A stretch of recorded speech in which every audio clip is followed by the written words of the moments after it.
व्यवस्था सही होगी, जब हमारा गोंडी धर्म सही होगा तो हमारी समाज संगठित होगी। जब समाज संगठित होगी तो आगे चल के हमारे जो राजा महाराजाओं के गढ़ी किला है उनको अपने आप सुधार लेगी, संभाल लेगी। लेकिन सबसे पहले समाज संगठित होना चाहिए। तो समाज संगठित कैसे होगी? जब हम अपनी धर्म संस्कृति पर चलेंगे, अपनी भाषा को बोलेंगे, तब हमारा समाज अपने आप संगठित हो जाएगा। अगर समाज को संगठित करना है तो हमारी धर्म संस्कृति और भाषा को जागृत करना होगा। जो समाज अपने धर्म को जीवित, जिस समाज ने अपने धर्म को जीवित रखा है, अपनी भाषा को जीवित रखा है, वो समाज आज भी संगठित है। और जिस समाज ने अपने धर्म को और अपनी भाषा को नहीं बचाया है, वही समाज आज तितर बितर है। अगर समाज को एकत्रित करना है तो हमको अपनी भाषा और अपने धर्म को पहचानना होगा। क्यों कि जब तक हम धर्म भाषा को नहीं पहचानेंगे, नहीं जानेंगे, तब तक समाज संगठित नहीं हो सकती। दूसरा कोई उपाय नहीं है समाज को एकत्रित करने का।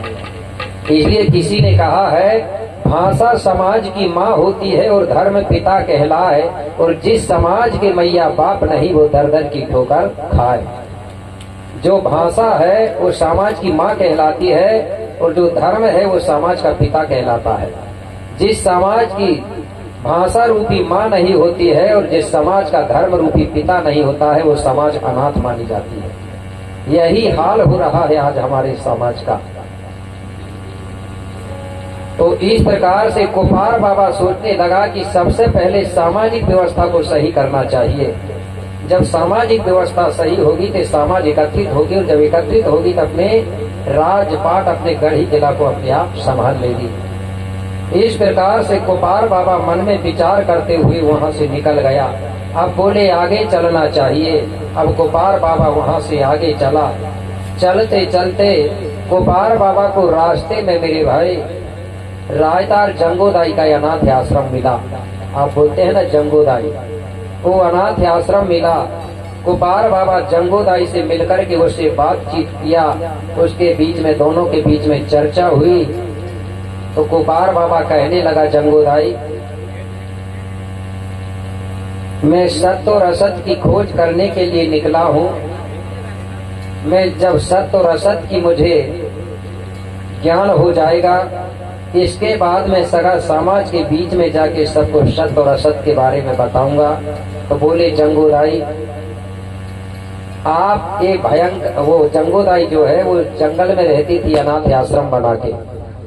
तो जंगोदाई का जो अनाथ आश्रम है आज भी परदुली कोट में है। वहीं पर कुपार बाबा रुका और जंगोदाई से चर्चाएं हुई। तो मेरे भाई जंगोदाई ने अपना परिचय दिया और कुपार बाबा ने भी अपना परिचय दिया। तो मैं एक बार आपसे जानना चाहता हूं कि कुपार बाबा जो है पूर्वाकूट गणराज से आया और पूर्वाकूट गणराज के जो राजा रानी है उसका एक पुत्र कहलाया। तो किसको मालूम है, एक बार हाथ उठा के बताएंगे पूर्वाकूट गणराज के राजा का नाम क्या था? अभी बताया हूँ, हाथ उठा के बताएं किसको मालूम है।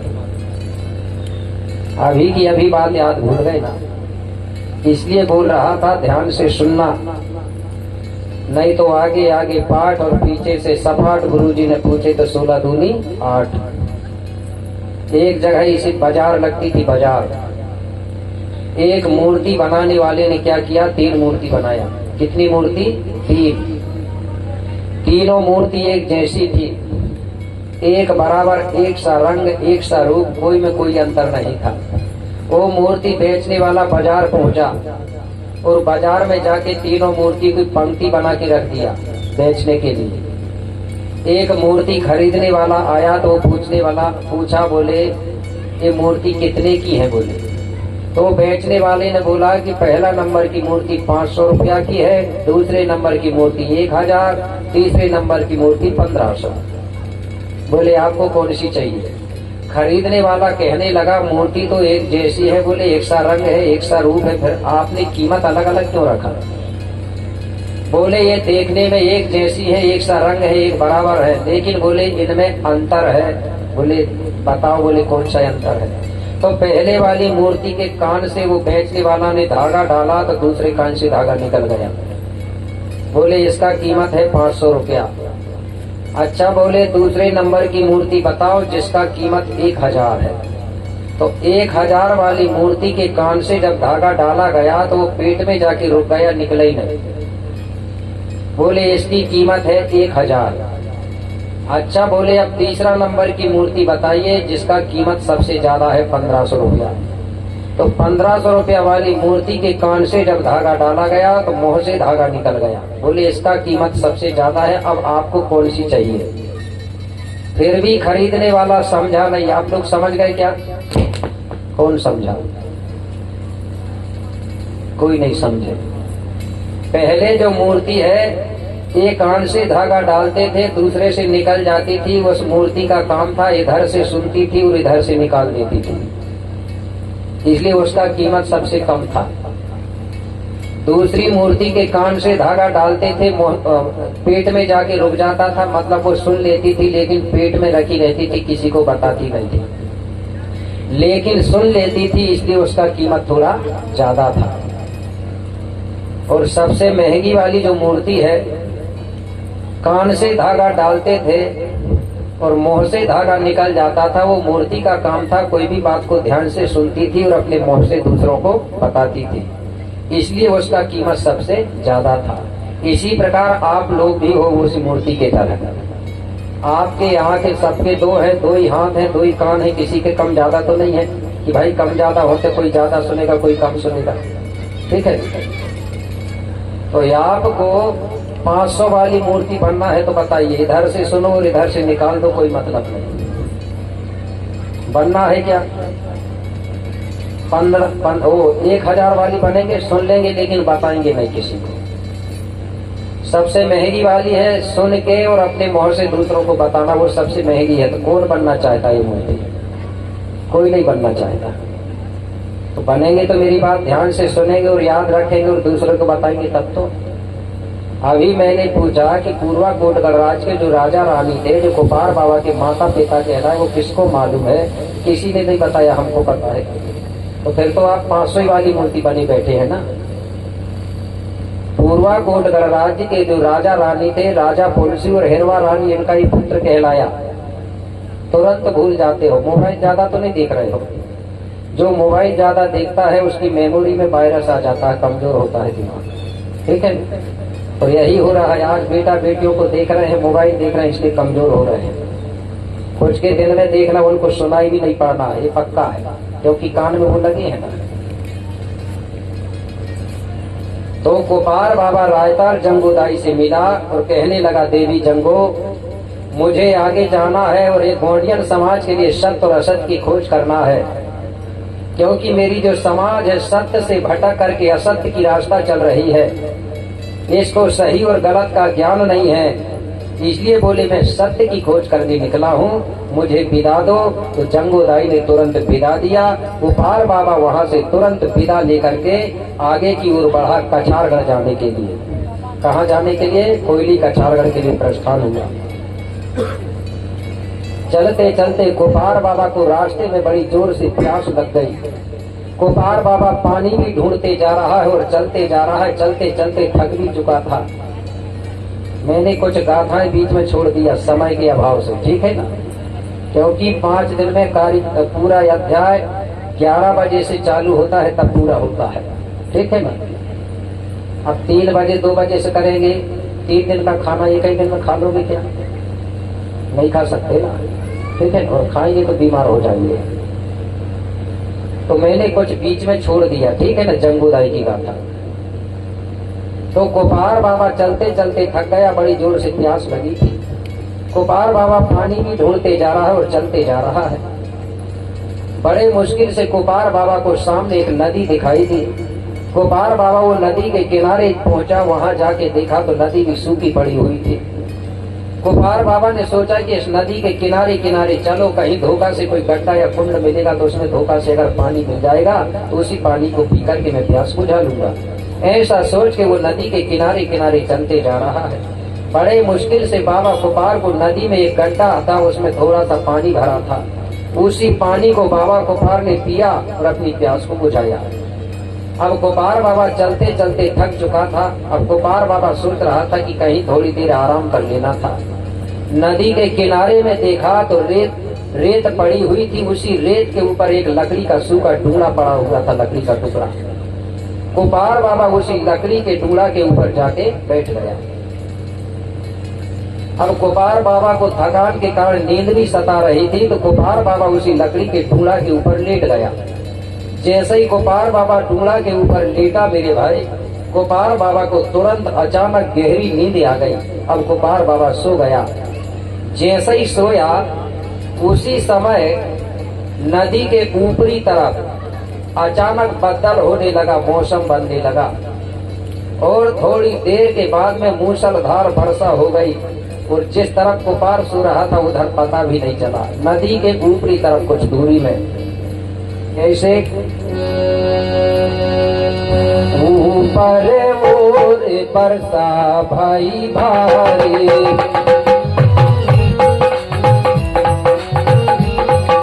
ऊपर ओर बरसा भाई भारी,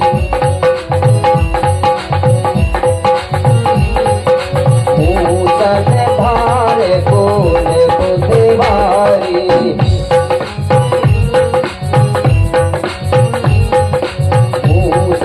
धार कोले मुझे भारी, कोले मुझे भारी। ऐसी वर्षा हुई, मूसलाधार वर्षा हो गई। जब मूसलाधार वर्षा हुई तो जिस नदी में गोपाल बाबा सो रहा था उसी नदी में मेरे भाई भयंकर तेज बाढ़ आ गई। जैसे ही नदी में बाढ़ आई तो गोपाल बाबा लकड़ी के टुकड़ा पर सो रहा था, वो लकड़ी का टुकड़ा उस नदी में बहने लगा। जब टुकड़ा बहने लगा उसी के साथ गोपाल बाबा भी बहने लगा। गोपाल बाबा देखा तो घबरा गया। तुरंत मेरे भाई गोपाल बाबा ने उस लकड़ी के टुकड़ा को दोनों हाथों से जोर से पकड़ लिया और पकड़ करके वो लकड़ी के टुकड़ा सहित बहने लगा। गोपाल बाबा को तैरने नहीं आता था। गोपाल बाबा घबरा गया और बहते जा रहा है और गंगा मैया से प्रार्थना कर रहा है कि हे गंगा मैया, मुझे तैरना नहीं आता है, आप मुझे किनारे में लगा दो। तो कैसे प्रार्थना कर रहा है कि लकड़ी के टुकड़ा पर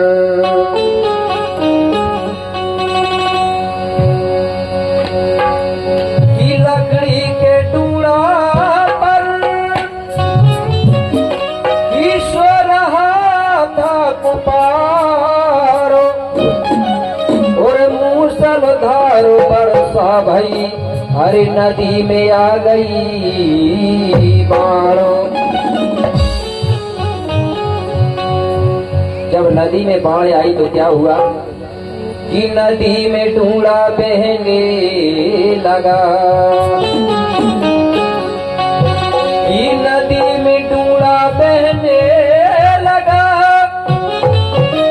कि तब जागे है बाबा गोपाल और हाथ जोड़ गंगा मैया से हर विनती कर रहे पार पार।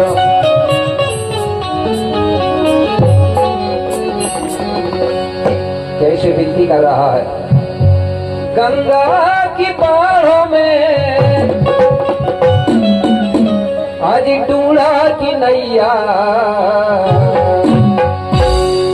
गंगा की बाढ़ों में अरे टुकड़ा की नैया, आज पार लगाते मुझको हे गंगा मैया,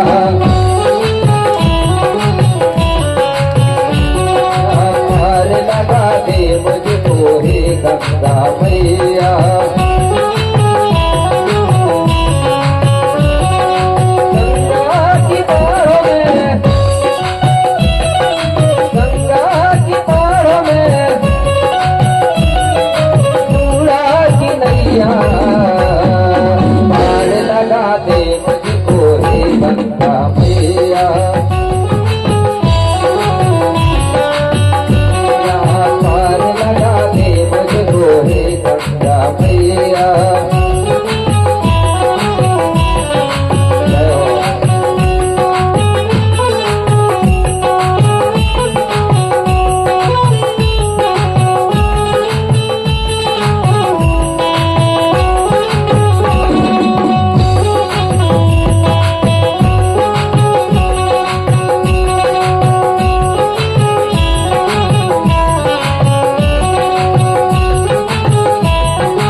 कुमार बाबा जैसे ही बहने लगा, कुमार बाबा की नींद जाग गई।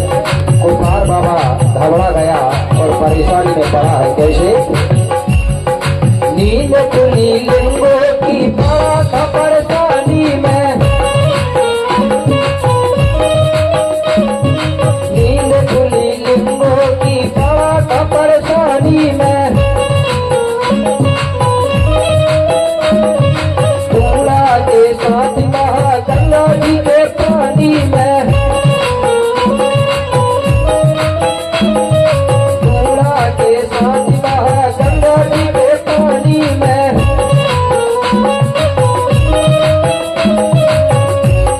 बहते चला जा रहा है और जोर जोर से चिल्ला रहा है। क्या? आगे सहारा दे दो, आगे सहारा दे दो,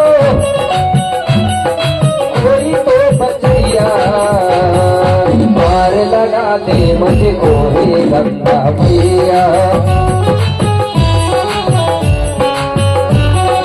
पार लगा दे मुझको हे गंगा मैया।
मुझको हे गंगा मैया, पार लगा दे मुझको हे गंगा मैया,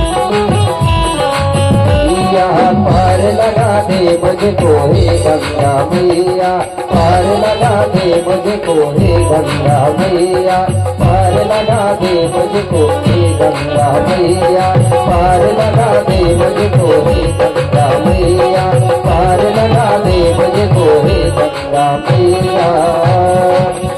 बोलिए गंगा मैया की। कुमार बाबा इस प्रकार से गंगा मैया से प्रार्थना कर रहा है कि मुझे पार लगा दे मां। बोलिए शंभु गौराना। बहुत बहुत धन्यवाद। तो गंगा मैया से प्रार्थना कर रहा है और बहते चला जा रहा है। उसी समय मेरे भाई पांचों खंड धरती के जो राजा हैं शंभु और गौरादाई, शंभु गौरा दोनों घूमते हुए भ्रमण करते हुए उसी नदी के किनारे पहुंचे। तो गौरादाई ने देखी कि नदी के किनारे में भयंकर बाढ़ आई हुई थी नदी में।